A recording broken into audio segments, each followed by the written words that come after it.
The following message is by Pastor John Piper. More information from Desiring God is available at www.desiringgod.org. One of the reasons that biblical Christianity has to be so drastically distorted in order to be sold to mass markets is because the markets want power to escape from weakness in leisure. And biblical Christianity offers power to endure weakness in love. Verse 9 doesn't sell. Jesus said, in response to Paul's prayer, "My grace is sufficient for you.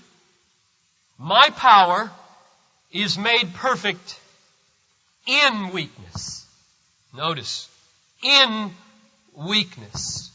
What the market wants is power from weakness, out of weakness, away from weakness. And what Christianity offers is power in weakness. And therefore, to sell it, you change it. But we lose two important things. When you distort the message in order to sell it, you lose, number one, the truth of the message. And more tragically, really it's all the same, number two, you lose the capacity to meet the real need that you and I have in adversity. The really deep need is not for immediate escape. That's not the real need you brought into this room this morning. You feel that way, perhaps. But I hope by the end of our time this morning, you will know of a far deeper need in adversity, weakness, that must be met, or all the escape from weakness in the world won't satisfy your heart in the end. So what I want to do this morning is, for God's truth's sake and for your and my need's sake, try my best to unfold this text with as little distortion as possible. It's in front of you on the page. If you have a Bible, you judge my exposition. I have three questions I want to try to answer. Number one, what are the weaknesses being spoken of here? When Paul says, the power of Christ is made perfect in my weakness, what is the weakness? Number two, what's the source of weaknesses? Where do they come from? Are they from Satan? Are they from God? Are they from both? Some interplay.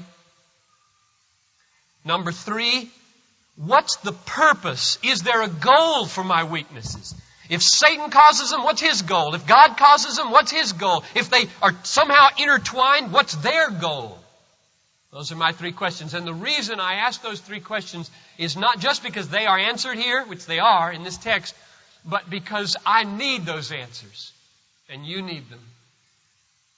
I believe that every one of us lives in weakness, and we're striving all the time to get out of it.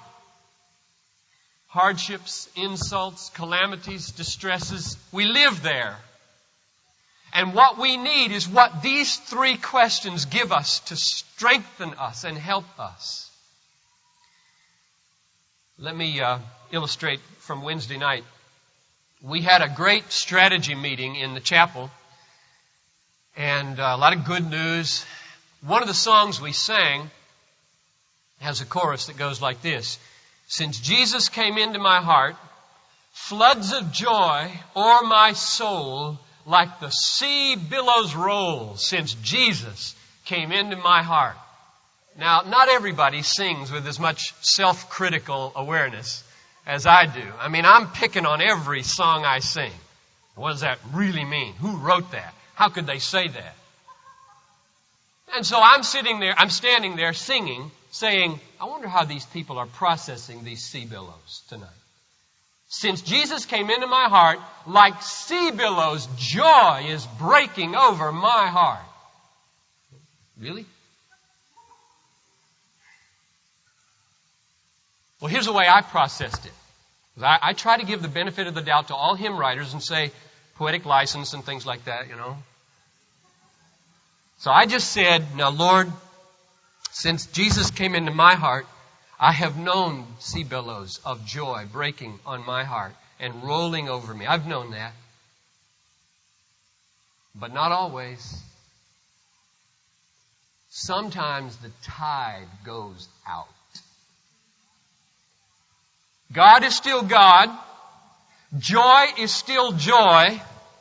But I'm in the seaweed on the beach and it stinks.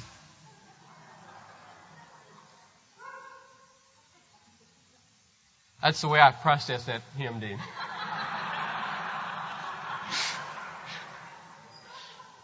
And I think the person who wrote that hymn would say, I know what you mean. I didn't mean all the time. But now I just want you to know that this text is realistic. It fits life as we know it. And so I want to ask, first of all, what are weaknesses? What are the weaknesses here? Verse 9, my power is made perfect in weakness. What's he talking about? Or, he goes on, I will all the more gladly boast in my weaknesses. What's he talking about? Or, it goes on in verse 10, for the sake of Christ then, I am content with weaknesses. Now, what is this?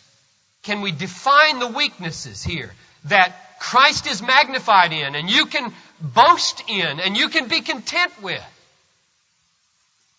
Now, the best way to answer that question, I think, is to keep reading in verse 10 and let the next 4 words, the last 4 words of verse 10, unpack the word weaknesses. Let me just give you those 4 words. Let's see if your translation is close to these. He goes on and he says, I'm content in weaknesses, and then he gives 4 words. Insults, hardships, persecutions, and then the RSV says calamities. Yours might say difficulties or something like that. Now let's just take those 4 words. I believe that's what he means by weaknesses. Insults. What's that? Insults are when somebody uses their words to show that something you believe, something you've done, something you've felt, some part of your lifestyle is stupid or inconsistent. We were giving out tracts over at the Dome a few weeks ago, Finding the Field of Your Dreams. This is great. Great test of your courage. And we were walking back. Here's an illustration of an insult, I believe. Not a very bad one, but some guys, I was coming across the parking lot there of the Dome, and they had picked up the brochure probably from you, Daniel, because you were out here at 11th. And they were kind of, 3 of them walking together, and one of them with a real loud voice said, "Thus saith the Lord, play ball." Which was just mockery. Thus, he wasn't reading, he was just making it up. Oh, look, it's Christian tract. Thus saith the Lord, play ball. In other words, to make you feel dumb, to make the whole enterprise of sharing the greatest news in the world look foolish. That's an insult. And when that happens to you, you feel weak because you want to come back. You want to come back and have the last word. And if you keep your mouth shut, you feel and look weak. The next word is hardship. The word there implies being forced into a place against your will, into a circumstance. So it's reversals. It's circumstances brought upon you that you don't want. You'd get rid of them if you could. And they're pressing in upon you. You feel trapped. It's a trapped feeling in a hardship. You didn't plan it. You don't want it. You wish it weren't this way. If you had human power, you'd get rid of it. But you can't. You don't have the power. So you're in it. Hardship. The third one is persecutions. Now this is where wounds or abuses or painful circumstances or acts of prejudice or exploitation that people, for the sake of your faith or your stand as a Christian in some moral dimension, bring against you. You don't get a fair deal. It's raw. You're not treated fairly at your work or something like that. And the last one is calamities, or your Bible might say distresses or difficulties or troubles. And here the idea is of being crushed. That's what the word means, crushed or pressed down or weighed down. Circumstances that tend to overcome you because of tremendous stress or tension, like something being bent. Now, what you see from those four words, all I believe unpacking the word weakness, is that they are not referring to sinful behavior. All right? We tend to use the word weakness that way. I don't think that's the way Paul is using it here. I don't have any problem if you use it that way in another context perhaps, but let's not say that when Paul says the power of Christ is perfected in he doesn't mean my bad choices. He's not saying the power of Christ is perfected in my bad choices. He's not saying I will all the more gladly boast in my bad choices. So weaknesses here do not mean weakness like he has a weakness for lust or she has a weakness for overeating.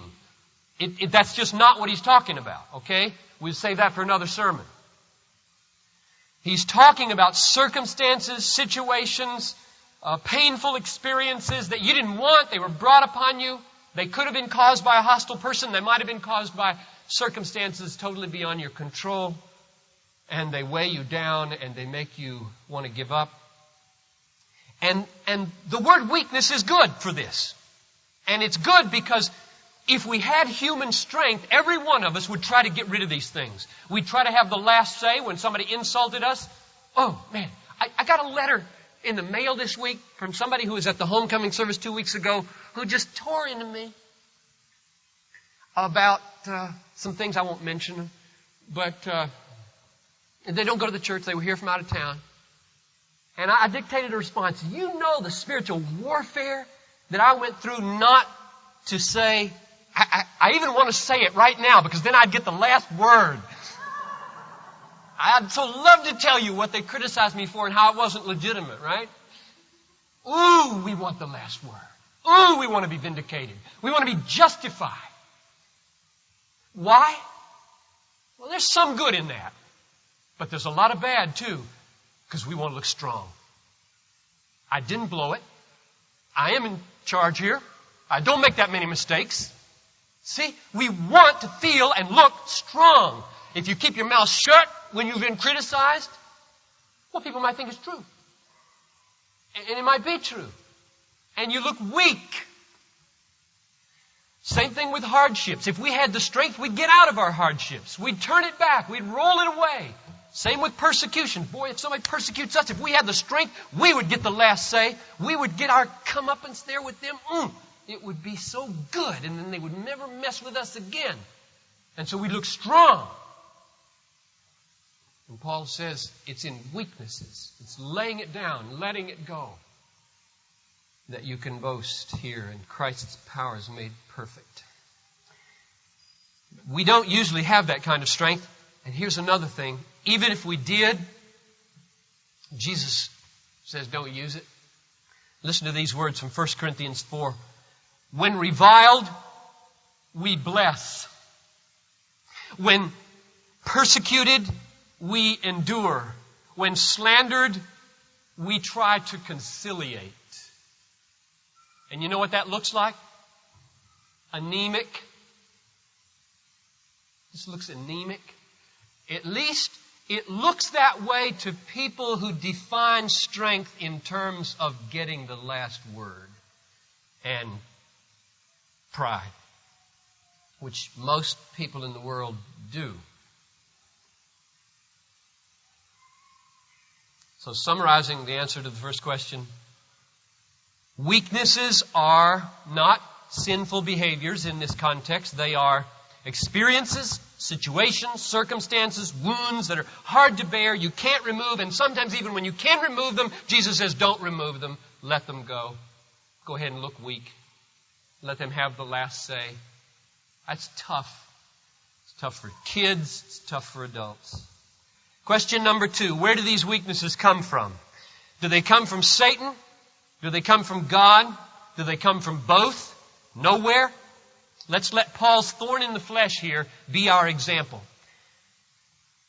Now in verses 1 to 4, as you heard Jim read them, Paul has just experienced, or it's not recent, it was a long time ago, that he experienced being caught up into the third heaven. He said, it was so peculiar, I don't even know whether it was physical or just spiritual. I just know that I saw things and heard things in God's presence I can't even say on the earth. You talk about revelations, words of knowledge, words of wisdom, signs and wonders. He got one. He got one.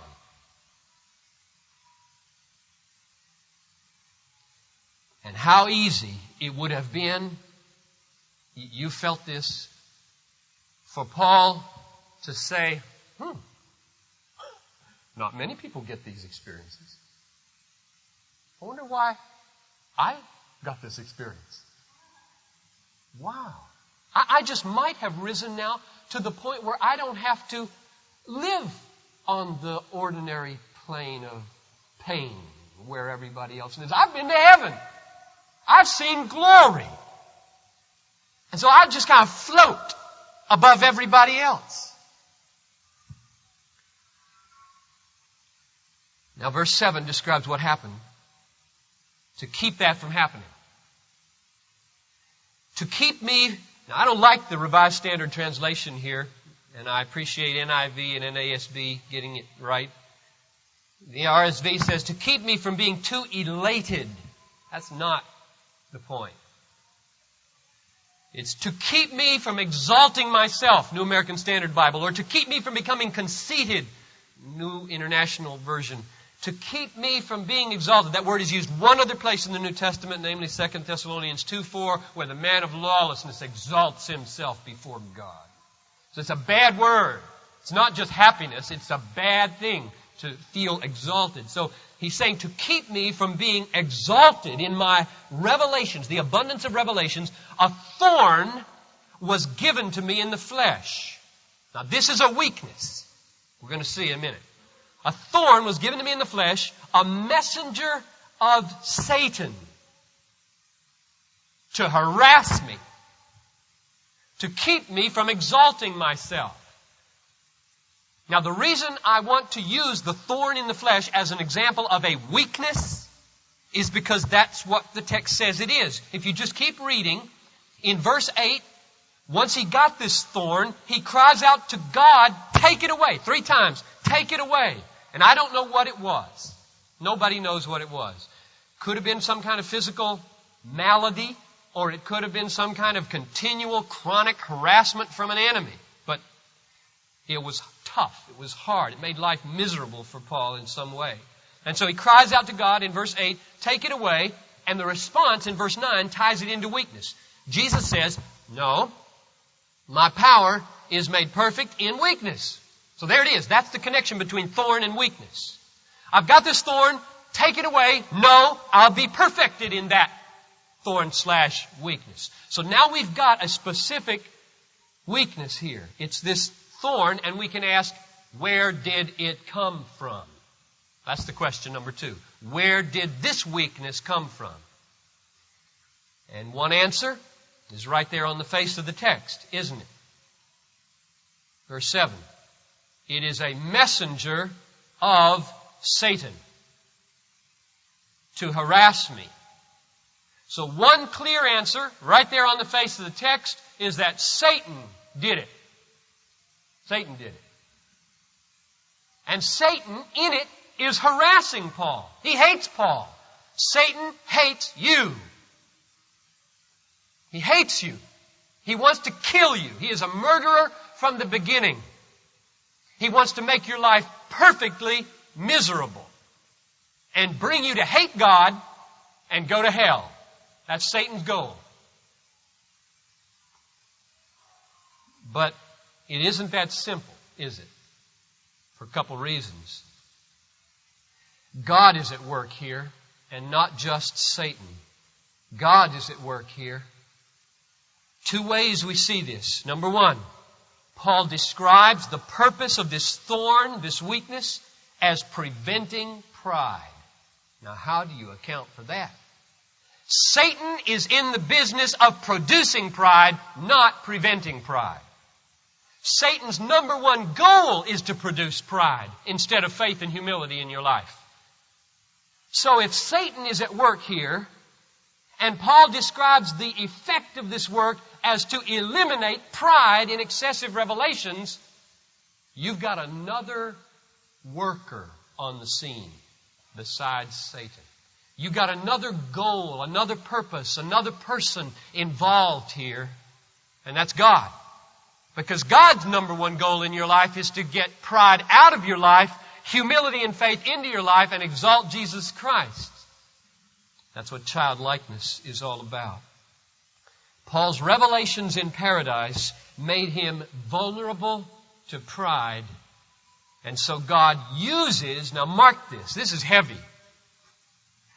God uses the hostile intentions and harassments of Satan for His holy purposes.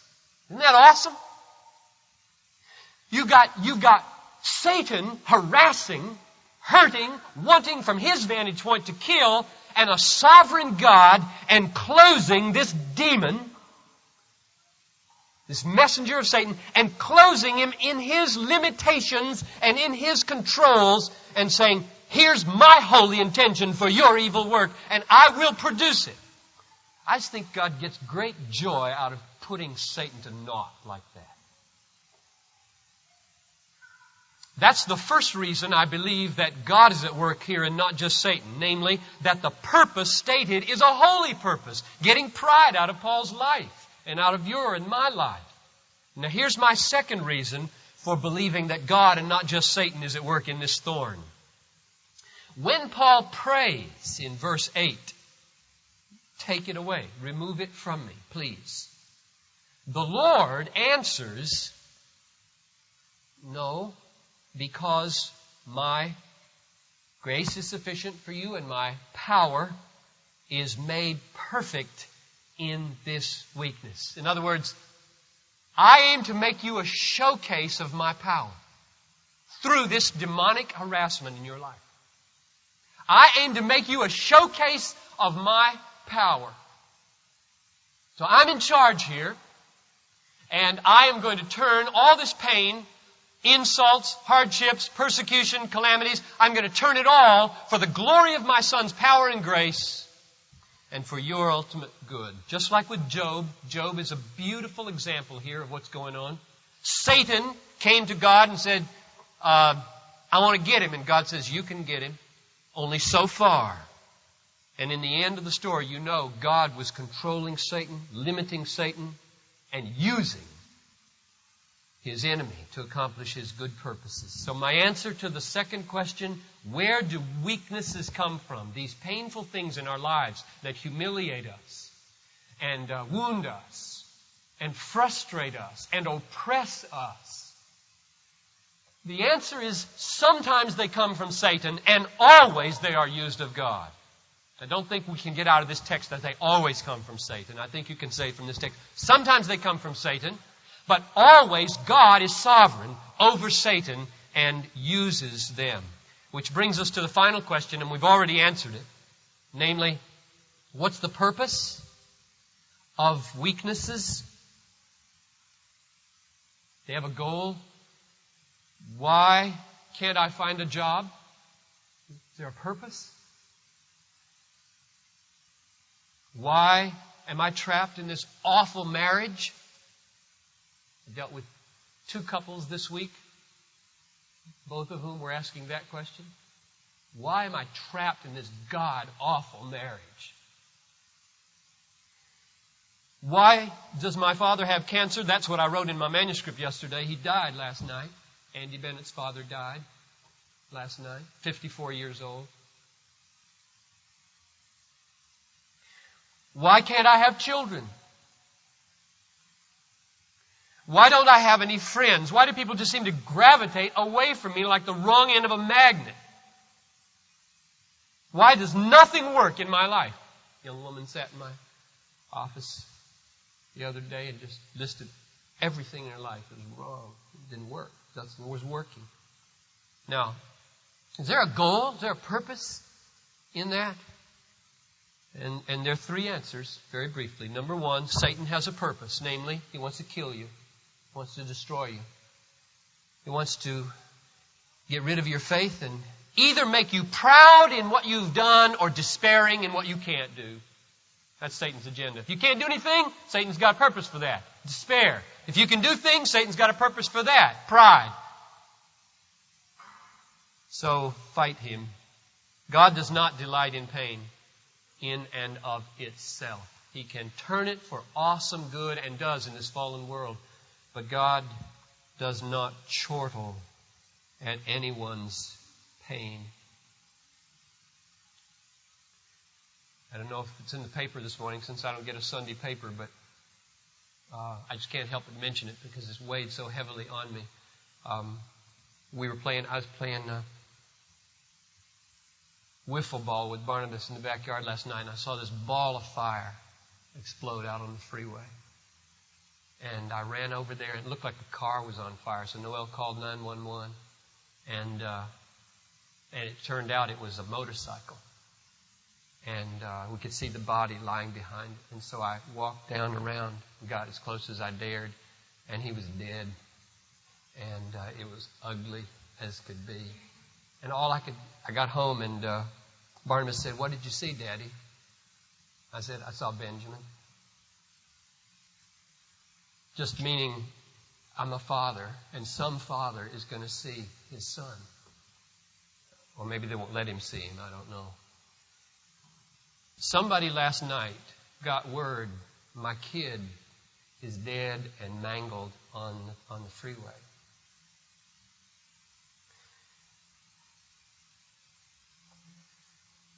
Now, you don't have to be simplistic about that. Satan, you could say, kill him. Yes, God was sovereign. I don't know why it went out of control. But if I were that parent, I would at least say to myself, this God has in mind for me.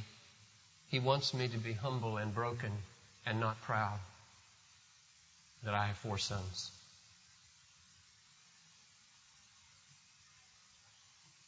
Paul was in great danger of pride. And isn't it remarkable? I mean, this is very strange in our culture that God regards humility as more important than comfort. God regards humility as more important than freedom from pain. Our God has very different priorities than the world does. You see the flow in this passage? He is caught up into heaven. He sees the glory of God. He's lifted up with joy. We call it a mountaintop experience. And then God pulls him through anguish with this thorn. So don't ever think that signs and wonders or miracles, words of knowledge and prophecies will lift you above the normal course of life where people suffer. It didn't work that way with Paul. In fact, they went smack together. The greatest revelation in heaven smacked together with the thorn in the flesh that made him miserable. Because God wanted a humble man more than He wanted anything. And the final purpose, and I close with this, is the glory of the grace and power of God's Son. My grace is sufficient for you. My power is made perfect in weakness. So God's design is to make you a showcase of Jesus' power.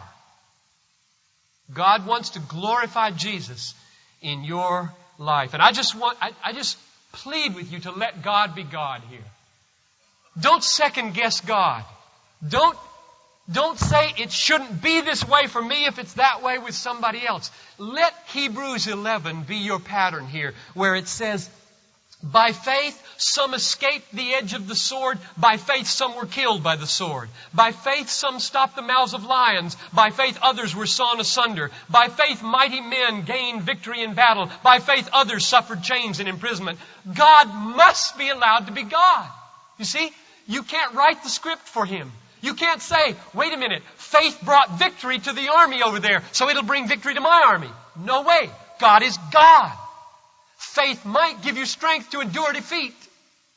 Faith might give another victory and you defeat. Faith might open the prison for Peter and cut off James' head. God is God. We cannot say faith will always triumph over the weakness. It will be in the weakness that the triumph comes often. So the ultimate purpose is that God might build into you this morning the kind of power that took Jesus to the cross and kept Him there until the work of love was done.